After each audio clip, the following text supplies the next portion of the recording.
Hi guys, welcome to today's video. I hope you're having fun. Let's dive in. So today's topic is how relationship influence us and how relationship can add or take away our beauty, our graciousness, our well-being. We all know that there are relationships that are toxic and that are detrimental to our soul and our well-being. When that is happening, certain stuff, certain acts, certain moments, certain powers of ours are either enabled or disabled. Now, I want to talk to you about some things that are linked to those relationships and also influence our well-being and our beauty. When we are talking about beauty or the context, when we are talking about relationship in the context of beauty, we need to know certain things. First of all, beauty is something that is created actively by our side. That's first of all, that's the first premise. When we are creating from ourselves, we are generating, and it's important to generate so that we can influence what is going on around us. Yeah, we cannot complain that what is happening and what others are doing to us is detrimental when we, in our place, do not do the right thing for the others. Therefore, the first thing that we need to take care of, and I mention this because I trust that you are, is to be, I don't know, maybe not flawless, maybe not impeccable, but with much more care about what we are expressing. Well, that does not mean that we are hiding the nasty side, we are not complaining. Sometimes it's very, very hard. But in the end, the breaking point here is that when we take care of what we are expressing, what we are putting outside in the world, that is also beauty. Because you can see a person that is so beautiful, you know, the hair, the lips, everything is so done, but when they are open their mouth is, oh my god. And I'm not talking about the smell, okay? I'm talking about the words and the content of those words, you know. And that is so clearly, you know, you can have the, I don't know, if maybe you have a machine that looks well, but the vibe of it, oh my god. And what I'm talking about here is beauty that is both linked, you know, something inside, the vibe, and everything that you are, that is also transferring into your appearance. This is what we are talking about, okay? Therefore, with this in mind that we are creating beauty by offering to other people, but by caring what we are putting in the word and in the words to the others, we are creating. Therefore, having this said, we need to see furthermore what is about the relationships that is disabling us. There are certain things. To maintain our beauty would mean to maintain our vitality, our energy, our chi, if you want. That is not compatible with people whom in relationships they want to maybe suck your energy out. But that is something that is so, I don't know, hardly put into words that we don't see the subtle parts, you know. And with this regard, I want to tell you something that is not so commonly spoken about. When you are here and the other person is here, and you start feeling in a certain way after meeting them or while you are meeting them, something can be fishy. When you're feeling anxious, probably you would think that it's your fault, but it's not. You cannot feel anxious when the other person is safe. Yeah, or at least you cannot hold into that anxious feeling. Not to mention that if you leave them, your anxiety is even more and amplified. That means that they did something. Now, I'm not saying this to put the blame on the other people, but I trust that you are the right person to hear that. And I want to show you that if your body feels anxiety, it might be that the other person is a predator and your mind cannot detect that. How is that happening? Well, we are stratified. And if we do not connect all the dots, all the layers and all the subtleties that we are inside, it means that something is there. When we are attuned with every feeling that we are having in our body, and we are so in tune with our body, we can detect something that cannot be detected through our mind. And our mind can be deceived by other people, how we're saying, the tonality of voice and everything.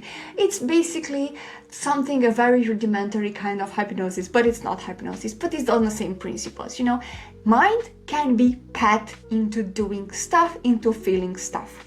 Body though, that cannot lie, because no other person can, have such a great amount of power that you feel in your body something else. And when that is feeling, or either this person is super, super, super powerful in some darkness stuff, some darkness voodoo, either something fishy on both parts. We don't know that. We don't want to get into that. But the main idea, what it is right now, is that your body can sense more. Your body can sense information about the other people without your mind having detected it. So therefore, if you trust your body, you will have much more information about the other person. How do you do that? Well, first of all, you need to be aware of your energy. And when you are aware inside of your body, when you constantly are practicing something that puts you in tune with your body, you have a better practice, better training, so that when the encounter comes with the people, you have the sense and you are so much in your body that you can sense information in your body. And that is not voodoo, not some deep shit, is something real, Now, if your body can sense things, your body is already sensing with or without your awareness. Therefore, if you are in tune with your body and you do that on a daily basis, you would see if your anxiety rise up or is somehow influenced, somehow maintained by the other person. Remember that your body cannot feel anxiety if the environment is safe. Therefore, if your body feels fear, feels anxiety, feels that is inadequate, feels tension, feels something that, and you projected it on yourself on false basis, you can have you received information. What you're doing with that information is up to you. Either you think that you're at fault, that you are so malfunctioning and you are so, something that doesn't matter and you're faulty, which it's not the case. It's very rarely when this is valid. Most of the time is your mind interpreting what your body is feeling. And if you were raised that you are too sensitive, that you are at fault, that you are to take the blame, that you are the scapegoat, that you are not functioning well, that you are the crazy one, the ugly duckling, well, you will interpret your anxiety as that. And for that, you will feel that you are inadequate and you will, continue that stream of thought in your mind and in your body, and you will become a bomb of tension. Why is this happening? Well, first of all, the other person should be, as human beings, something to connect to, a force that is supporting you, a force that is caring for you, a force that wants you good.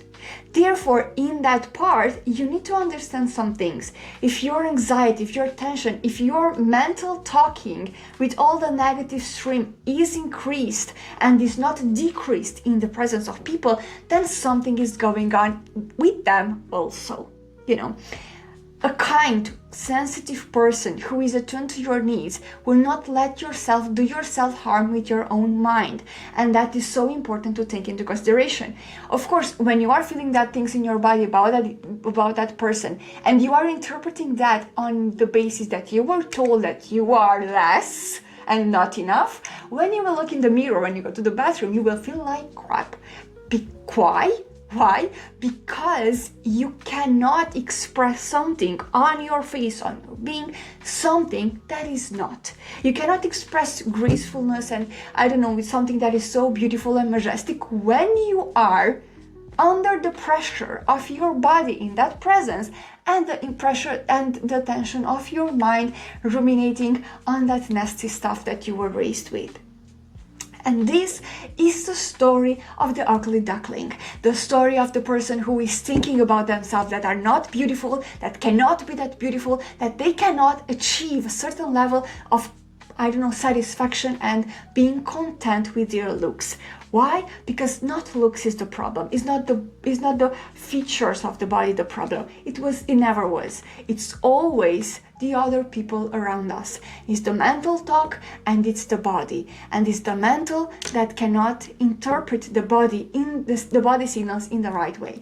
Let me show you how you can turn this story into your advantage, or at least into your functioning as well as the others. When you are with a person and you're feeling something into your body, let your mind sense that. The first input, the instinct, would be to run, and to run not from outside, but in your mental talk. But let's stay present. If you're staying present and stay curious, you can find some things. Either you can find what your body is saying, that my body doesn't feel safe. Okay, let's see what I can do. Let's have a tea. And if that feeling continues to exist, well, maybe the presence is not something that is most suitable for you. Therefore, if you start to be present with your body, no matter how harsh the feelings are, you can find not only the truth, but also some beneficial solution to yourself while being respectful to the others. And this is a complex thing, that's right. And when the heat is building up, you cannot think clearly. For that, what you need, first of all, is to, like in movies, buy some time. When you buy some time by being present with what you feel in your body, you are buying time to interpret correctly, to see what's going on, to really, question, is it my mind? Is it just my body that is so faulty? Or is the other person? If you would ever dare to say this out loud, then the other person would say, you're too sensitive, or oh, it's your body faulting, you know for sure that that person is toxic, because no people that care about you would say other things that, oh my God, are you okay? Do you want me to do something for you? What can I do for you? It's like, is it me? Because the last thing I want is to be me, because I do not want to hurt you. But when you are encountering other speech rather than I do not want to hurt you, you know for sure that something's fishy over there, fishing their heads. Can you imagine that? It's even more fun. So therefore, if you do that, if you buy yourself some time, you can find yourself having different approach, different solution. And you don't have to be rude about that. You don't have to be even, up front with that. You can do it for your intimacy, for your being, And let's say that if you're staying in your body enough time and you're making yourself some tea and you're curious about what is in your body, and you calm your body and you are paying attention to the person that is in front of you.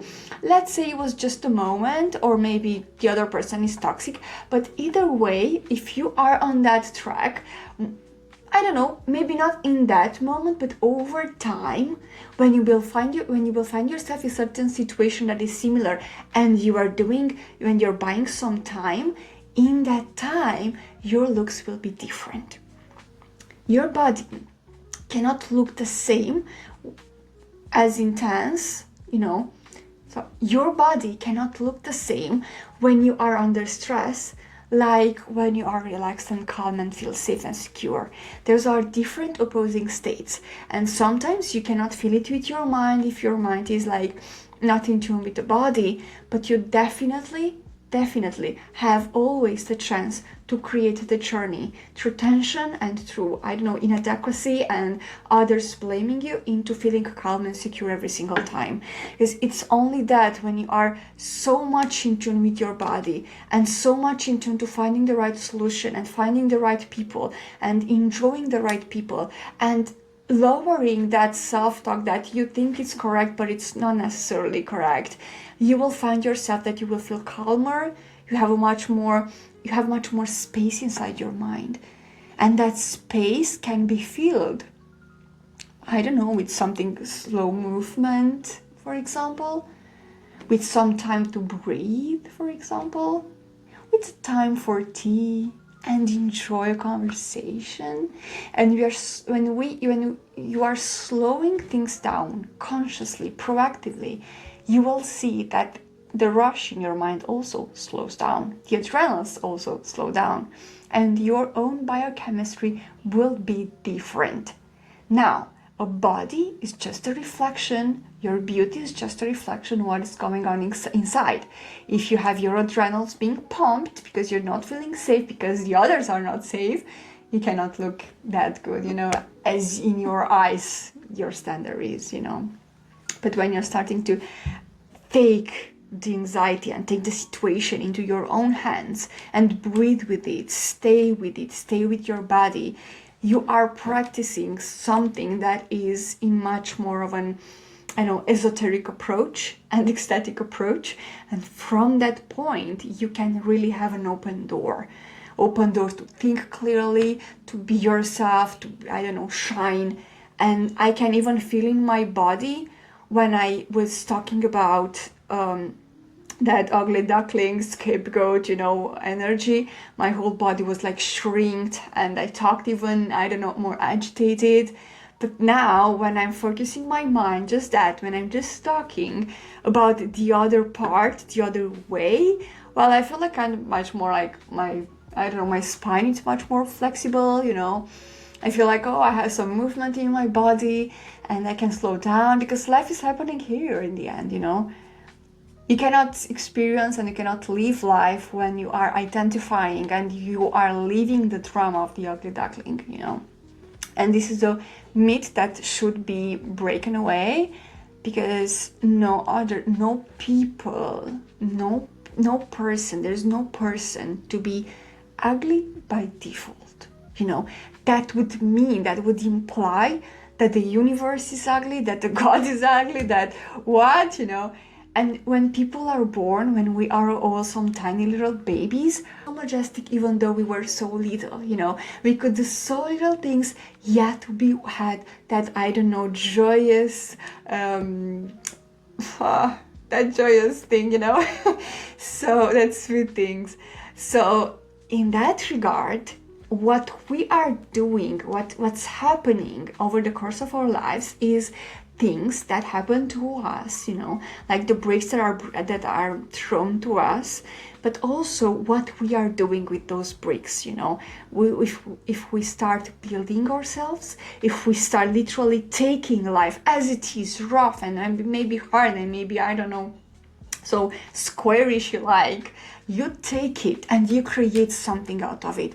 Like in the saying with the lemons, you have only lemons, well, let's plant those lemons, let's create something good with it, let's take it into our hands, it doesn't matter, maybe it burns, maybe it stings, maybe, I don't care.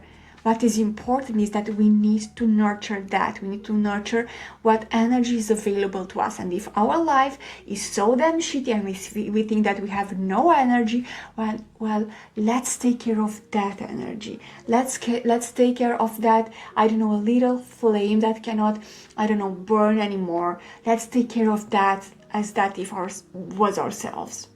When we are doing that, when we are literally taking everything that it is, in alchemy is called the prima materia. When you take out the prima materia and you are creating something out of whatever is available to you, you are also creative, you are also life-giving, you are also actively building something out of you with whatever you are. And that is the definition of a human being that is in the right mindset, that is in the right place, that is doing the right thing with what they have. And for that, nobody can judge you, nobody can take and make you feel responsible for something that you cannot do.